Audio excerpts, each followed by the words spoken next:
lovely students, and welcome back to English with Lucy. Today, we are going to compare 3 different levels in English: B1, B2, and C1.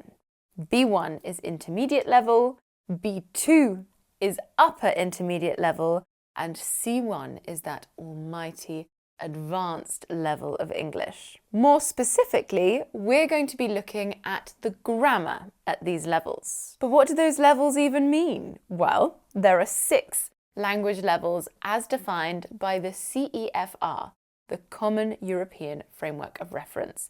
And they start at A1, beginner, and go all the way up to C2, which is proficiency. Today we're looking at B1, B2 and C1, and a really common struggle for learners of any language is knowing which level you're at and which level you should be working towards. If you don't know your level, it's nearly impossible to choose the right course or learning materials or YouTube videos to help you improve. If you're already at B2, a B1 course wouldn't be very helpful.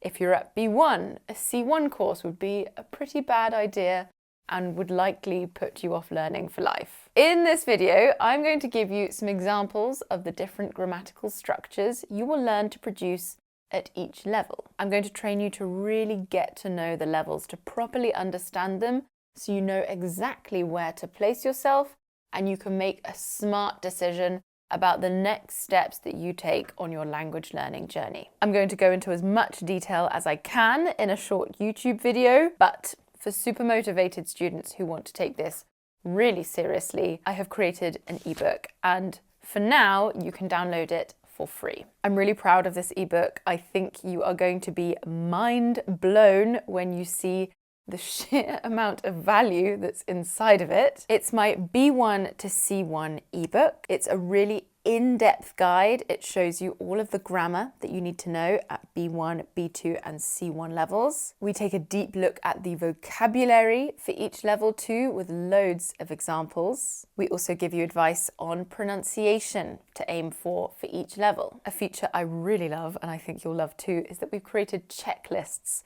for each level, so you can monitor your progress and immediately see what you need to work on. We sent out this ebook to a small test audience and the feedback was amazing. They just couldn't believe it was free.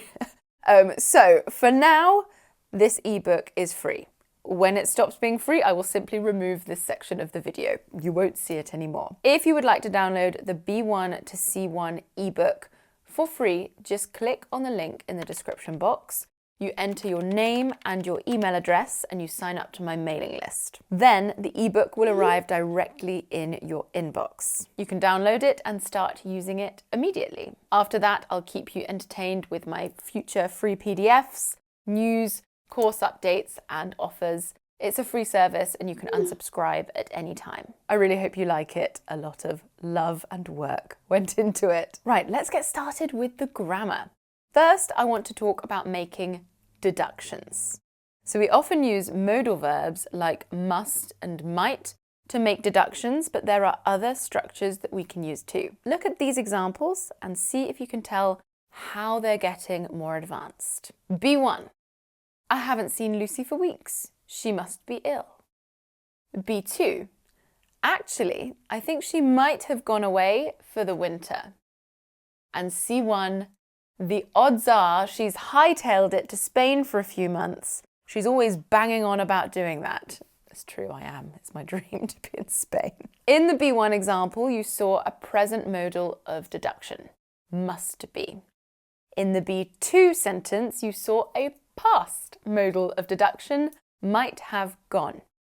And at C1, you didn't see a modal verb at all.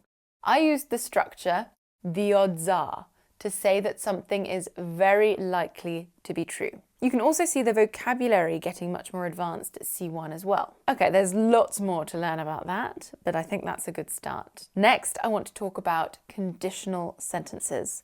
Let's go through those levels again and see how using conditionals changes from B1 to B2 to C1. These sentences are all about fitness. B1, if I were you, I'd work on building muscle. B2, I know I would be in much better shape if I'd started working out when I was younger. And C1, but for my husband's encouragement, I would never have started going to the gym at all. So, in the B1 sentence, I used a second conditional to give advice. If I were you, I would work on. Notice the use of were instead of was with the pronoun I. Using were is an example of the subjunctive mood, which expresses hypothetical situations. In the B2 sentence, I used a mixed conditional to say how something in the past can affect the present. I used would be in the second conditional and had started in the third conditional. And in the C1 sentence, you can see a third conditional with the structure but for standing in for an if phrase. Again, there is so much more to learn about conditionals at each level. That's just a small glimpse. Next, let's talk about the future. At B1, B2 and C1 levels, you need to be able to talk about the future in different ways. We're going to take a look in the context of the environment. B1. Sea levels will continue to rise over the coming decades. Nice and simple. B2. By 2050, many scientists believe that sea levels will have risen by around 30 centimetres in the US. C1. Some coastal communities in Louisiana and Florida are on the brink of catastrophe. In B1, you can see the future with will to make a prediction. Nice and simple. Notice that it's followed by continue in the base form, and then continue is followed by to rise, the infinitive. Verb patterns, ing verbs and infinitives, are a really important element of B1 and the levels after that. In B2, you can see the future perfect simple, will have risen. We use it to talk about something that will be completed by a certain time in the future. In the C1 sentence, we're missing the obvious future tense words, like will. Instead, we have the phrase to be on the brink of. At C1, you are expected to use a variety of expressions like this to talk about future events. The next construction I want to talk about is the passive voice, and I want to talk about sushi. I love looking at the topics like the environment, fitness. Next topic, sushi. Here we go. B1, the sushi was prepared by a top chef. B2, it is widely believed that sushi originally comes from Japan. And C1, Jack recalled having been told that sushi actually originated in China. Remember, we use the passive voice to shift the focus from the subject performing an action to the subject receiving an action. In the B1 sentence, you can see a sentence in the passive voice in the past simple. Was prepared. For B2, we can see an impersonal passive construction. It is widely believed that. We use this construction to say that people believe this, but not necessarily the speaker. It's very diplomatic. A politician might use it. And at C1, we see a passive ing form, recalled having been told. The verb to recall is followed by an ing verb and by the passive voice in this sentence. Remember that I go into a lot more detail on the grammar in the B1 to C1 ebook, and the link is down below if you fancy reading more in depth. Finally, I want to talk about adjectives. And you start using adjectives right from A1 level, the very first beginner level. But as you move to higher levels in English, you are expected to move beyond flying is scary.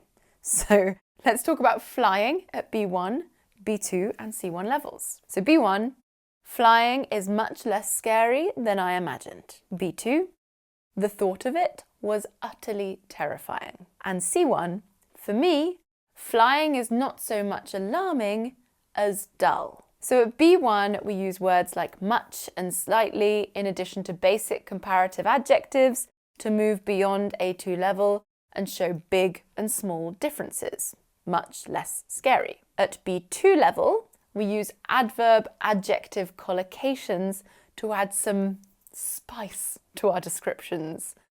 Utterly terrifying, not bitterly or entirely terrifying. For example, utterly terrifying is a lovely collocation. They just fit together It's what native speakers would naturally reach for. We talk a lot about adverbs and adjective collocations in our B2 program. I'll leave information for my B1, B2 and C1 programs in the description box as well, in case you're interested. At C1 level, we use a range of advanced comparative structures to compare things.